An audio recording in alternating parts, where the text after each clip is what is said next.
Kau bilang kau menang debat lawan domba yang sesat.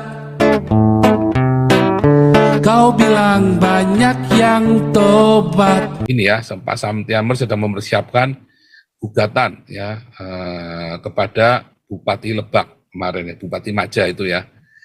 Karena walaupun dia suruh bikin gereja, tetapi tetap namanya ibadah Natal dia nggak boleh ngelarang.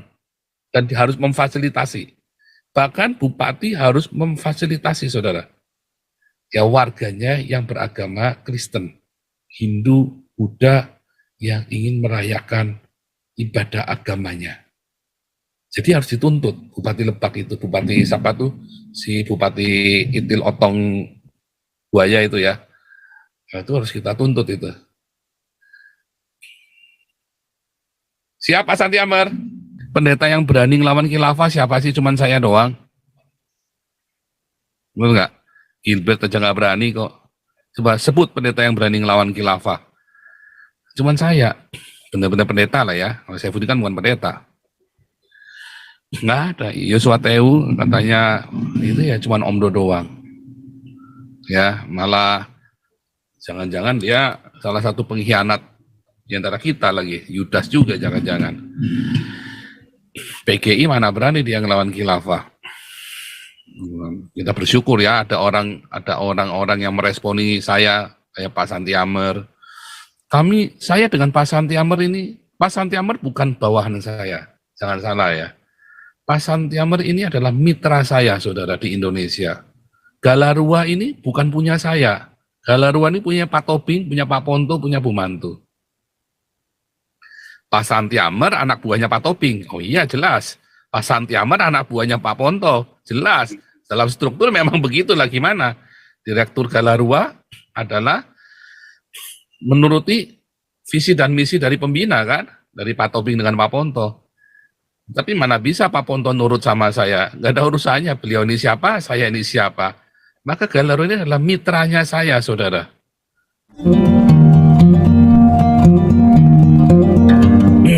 Ya, haleluya, haleluya, luar biasa. Menjelang Natal, kultur Eropa ya, ini kultur dari Eropa Natal itu ya. Menjelang Natal, tanggal 25, ini tanggal 23 ya. Kita senang sekali masih bisa Natalan ya. Nanti besok kami ada penginjilan Natal ya, Feliz Navidad yang kedua ya untuk di wilayah Den Haag masih ya, karena kita masih kekurangan kru ya, kru kita banyak yang nggak bisa hadir. Cuman besok kita ada, mudah-mudahan besok kita bisa agak banyak, cuman kita pakai anhanger yang kecil ya, karena besok persis di pasar ya, di tengah pasar, jadi kita nggak boleh bawa anhangan besar. Januari kita mau coba di Amsterdam, dan kita juga saya mau survei bulan ini, sebelum tanggal 31 saya mau berangkat ke Cologne sama ke Frankfurt dan ke Swiss. Kita mau coba ya survei tempat baru di Cologne, karena kita selama ini di Dortmund. Kita juga mau coba ke Cologne. Saya dengar di Cologne itu lebih bebas ya di sana ya. Nah, saudara-saudara, kita menyapa dulu teman-teman yang di live chat dan di live chat di Zoom dan YouTube di seluruh dunia. Shalom Indonesia Diaspora. Ya, hari ini tema kita adalah penulis Alkitab dan Al-Qur'an. Agama yang bikin tolol. Ini dia, saudara ya. Nah inilah dia, saudara ya. Belakangan ya, kita banyak dengar, siapa sih penulis Alkitab? Nggak jelas, begitu kok. Ya kan, wah ditulis di kadang-kadang nggak karu-karuan, saudara ya. Terus ada yang bilang, ini Theophilus ini adalah sahabat ini. Itulah penistaan agama. Kalau Anda bukan seorang teolog, Anda bukan seorang Kristen, ya, Anda tidak boleh menerjemahkan ya atau membahas kitab sucinya orang lain, saudara. Nah itu yang namanya penistaan agama ya, ustadz-ustadz itu ya, dari Moko Kinta, Irena Handono, Kainama, siapa lagi itu, walaupun mereka bekas pastor, bekas romo, bekas nggak urusan, saudara. Kan sama saja dengan Saifuddin kan, Ya kan dia bekas pengajar Quran itu nggak boleh, tetap nggak boleh saudara, apapun alasannya nggak boleh. Karena itu di Indonesia. Kalau Anda di luar negeri, Anda boleh siapa saja boleh saudara ya, membahas Al-Quran, membahas kitab suci, membahas apa saja boleh saudara. Ada maki-maki Tuhan pun boleh ya. Tapi kalau di Indonesia hukumnya jelas, Anda tidak boleh menafsirkan. Kemarin sudah saya sajikan ya, asalnya kan, tidak boleh menafsirkan kitab suci agama orang lain kalau itu bukan agamanya Anda.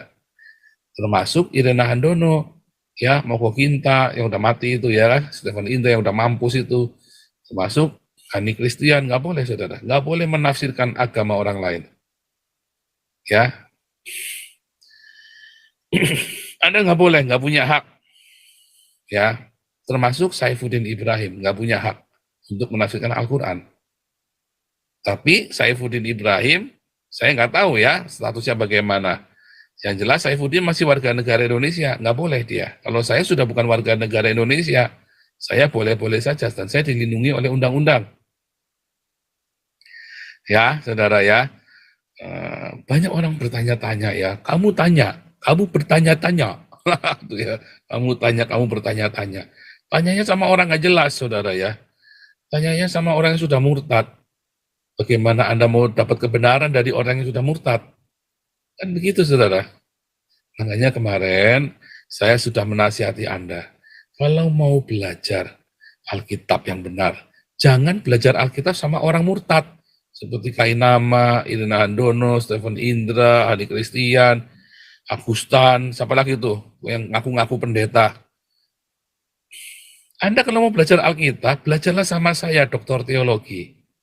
Ya, juga bukan belajar sama orang-orang yang nggak sekolah Alkitab, walaupun dia Kristen. Kalau Anda kan mau belajar beneran kan, belajar supaya Anda ini pertanggungjawaban kami sekolah sampai doktor teologi, ya kami itu bertanggung jawab artinya untuk menjadi pengajar, saudara.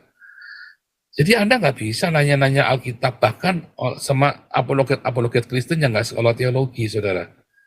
Oh itu muridnya Tuhan Yesus aja nggak sekolah, oh sekolah, saudara.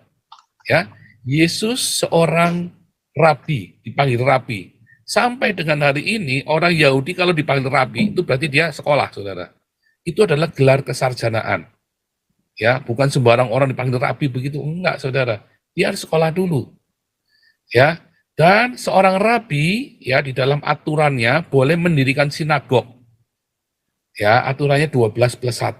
Ya, aturan sinagog. Makanya itu harus di replace. Ya 12+1 ya, atau 10+1, saya lupa ya aturannya ya. Itu ada aturannya, tapi makanya Yudas itu harus di replace, harus diganti. Karena itu adalah sinagognya Yesus. Apakah sinagog? Sinagog artinya adalah tempat belajar, saudara. Yesus dan 12 muridnya, mereka adalah sebuah sinagog berjalan. Bukan sinagog gedung, tapi sinagog yang berjalan. Yesus, biasanya orang pergi ke sinagog, lalu di situ diajarin, saudara. Bukan cuma hari Sabtu saja, ya. Karena sinagog itu juga tiap hari Sabtu, laki-laki dan perempuan juga boleh pergi ke sinagog, saudara. Untuk belajar secara universal. Tetapi Senin sampai Jumat, Minggu sampai Jumat, mereka tuh belajar di sinagog, sekolah. Ya, benar-benar sekolah. Belajar Gemara, Misnah, dan Midras. Midras itulah madrasah itu loh. Ya, madrasah ibtidaiyah, sanawiyah. Nah, itulah madras. Kata madras itu ngambilnya Gepego juga ya. Dia hina-hina Yahudi, dia jilat-jilat pantat Yahudi, sak cacing-cacingnya, sak kremi-kreminya, sak tai-tainya semua dijilatin.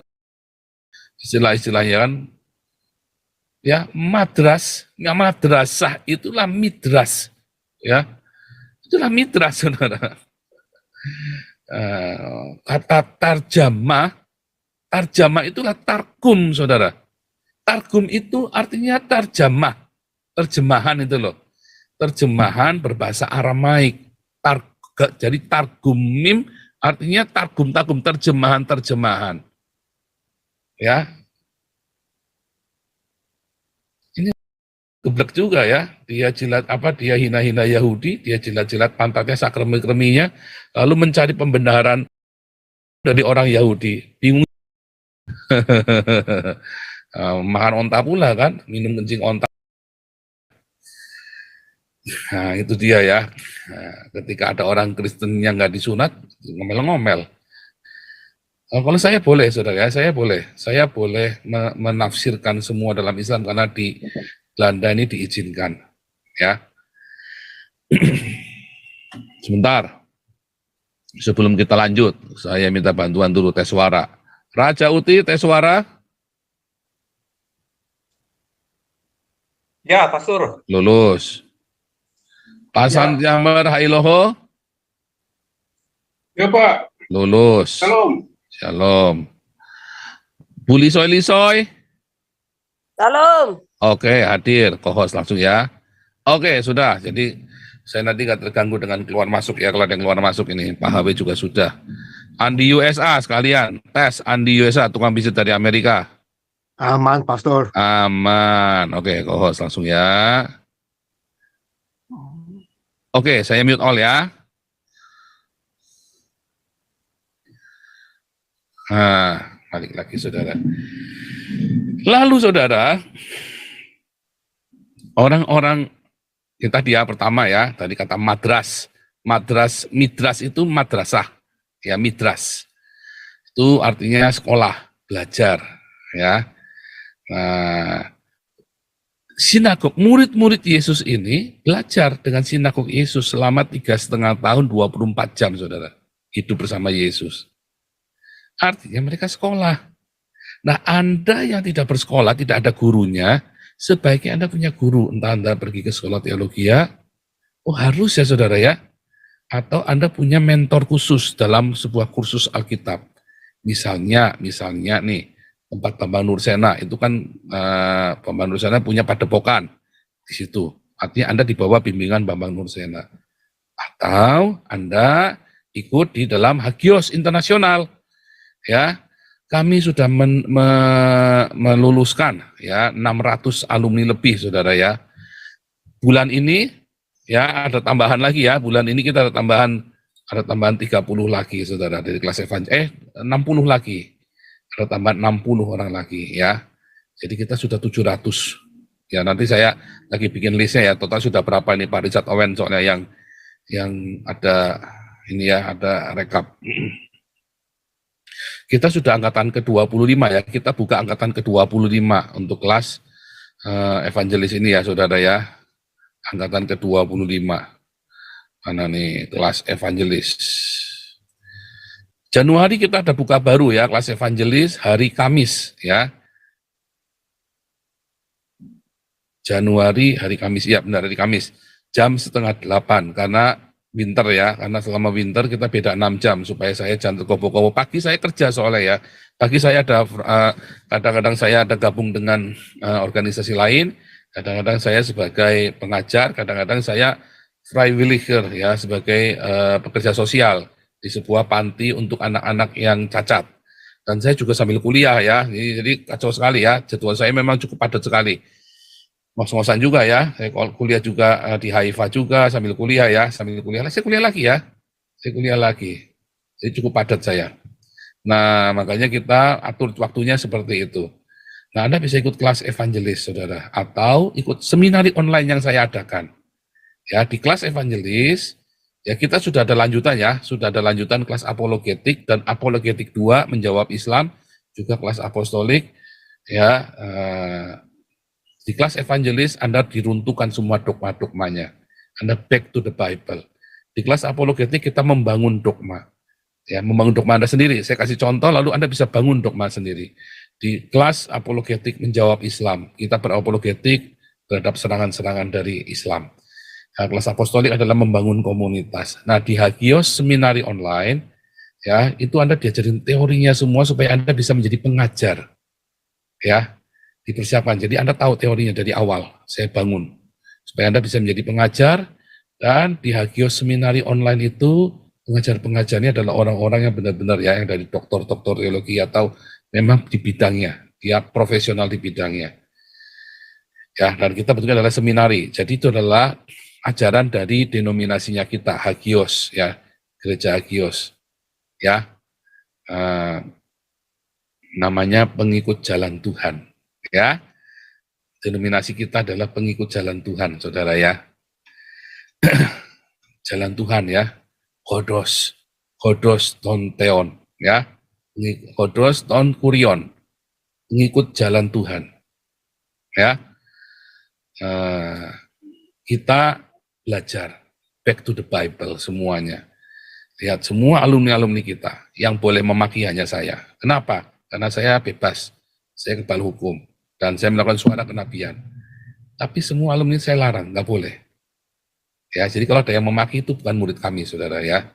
Karena itu kita larang. Saya melarang dengan keras. Berapologetika ya dengan benar. Banyak ya alumni kita nih, yang ikut di SOM kita ini banyak yang alumni kita nih, saudara ya. Banyak alumni kita. Nah, makanya saudara, ayo buruan daftar. Nah, kita balik, basicnya kita adalah apologetika, saudara ya. Kemudian kita melakukan kritik sosial, kritik agama, dan kita siapkan. Bukan hanya saja Anda diajari ngoceh-ngoceh, tapi Anda diajari kerja. Damaris, damar kasih, ya, embun pagi. Bukan saja Anda diajari untuk melakukan kritik ke sana, kritik sini, bertindak seperti Galarua. Nah, ini Galarua sedang mempersiapkan ini ya, Pak Samtiamer sedang mempersiapkan gugatan ya kepada Bupati Lebak kemarin ya, Bupati Maja itu ya. Karena walaupun dia suruh bikin gereja, tetapi tetap namanya ibadah Natal dia nggak boleh ngelarang dan dia harus memfasilitasi. Bahkan Bupati harus memfasilitasi, saudara.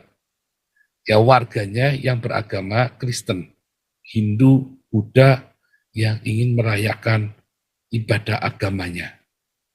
Jadi harus dituntut Bupati Lebak itu, Bupati siapa tuh? Si Bupati itu harus kita tuntut itu. Siapa Santi Amer? Mana nih Pak Santi Amernya nih? Wah ini lanjut dulu Pak. Enggak, lanjut itu dulu, Bupati Maja disiapkan laporannya karena sekalipun dia janji udah klarifikasi mau bikin apa tentang bikin gereja tetap nggak boleh dia melarang tuh Pak Santi Amer. Ya, jadi betul itu Pastor ya. Kita begini, pendekatannya sebenarnya bukan karena kita partisan atau benci ya, tetapi pendekatan kita adalah bahwa penyelenggara negara itu harus melindungi rakyatnya. Itu saja.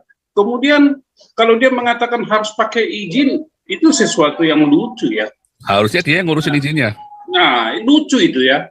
Justru dia harus berterima kasih. Adakah orang ini menyebarkan nama Kristen? Kan enggak. Ya, beribadah itu pun sekali setahun. Masa pakai izin? Nah, sekarang kita lihat yang fakta di lapangan. Setiap hari Jumat, bahu jalan separuh dipakai, pakai izin atau tidak? Nah, ini akan kita pakai sebagai fact finding atau jurisprudensi ya, yang faktual. Ya janganlah begitu. Dan itu harus kita gugat. Nah, kalau kita gugat. Saya kemarin telepon berkomunikasi dengan mantan petinggi dari Partai Golkar, Demokrat. Saya katakan, Pak, itu ada di Lebak ya, bupatinya itu mengatakan untuk beribadah Natal aja harus pakai izin. Bagaimana sikap Partai Demokrat terhadap kader yang demikian ini yang partisan? Kalau Bapak tidak menanggapi ini, jangan salahkan saya. Kalau memberi judul kepada partai Bapak adalah bukan Partai Demokrat, tapi partai diskriminatif. Dan saya akan sampaikan itu kemana-mana. Karena fakta, bukti. Kita bukan mengada-ada, buktilah yang berbicara. Jadi tolong Pak, yang demikian-demikian itu kalau Demokrat masih mau diperhatikan atau dicintai rakyat, yang begini-begini harus sensitif, langsung ditangani. Bila perlu disampaikan kepada publik. Nah ini jadi, ini kan tanggal berapa ini ya, tanggal 23. Tanggal 26 kalau tidak libur atau 27 kita akan coba laporkan ke Mabes, Polri, kalau ke kemana itu kan termasuk ini ya, provinsi tersendiri, bukan Jawa Barat lagi, tapi Provinsi Banten. Mungkin kita ke Polda Banten, saya katakan kita ada beberapa teman lah. Maka kita lihat situasinya ya di Banten. Bagi saya sih oke saja, nggak masalah. Begitu Pak Pastor sama teman-teman yang lain. Saya ulangi, ini bukan kita karena partisan, bukan karena kita Kristen, tetapi memperhatikan perilaku daripada penyelenggara negara yang sesuka-sukanya, ya sesuka-sukanya membuat peraturan lisan ada tertulis atau apa. Mereka jangan lupa Mereka itu mendapat kedaulatan dari rakyat, bukan dari partai. Nah, ini harus kita beri pembelajaran kepada mereka, dan itulah bahasa kita. Jadi kalau saya mengatakan ini adalah pelanggaran konstitusi, bukan masalah beribadahnya, ini adalah pelanggaran konstitusi. Ini adalah salah satu contoh. Pemerintah atau penyelenggara negara tidak boleh tunduk kepada pressure group, kelompok-kelompok yang menekan. Tidak, dia harus tegas itu. Kalau dia tidak berani, lebih baik mundur, leren gitu, karena dia tidak memberi contoh. Nah, ini prinsip kita, Pak, prinsip untuk menggugat. Ya.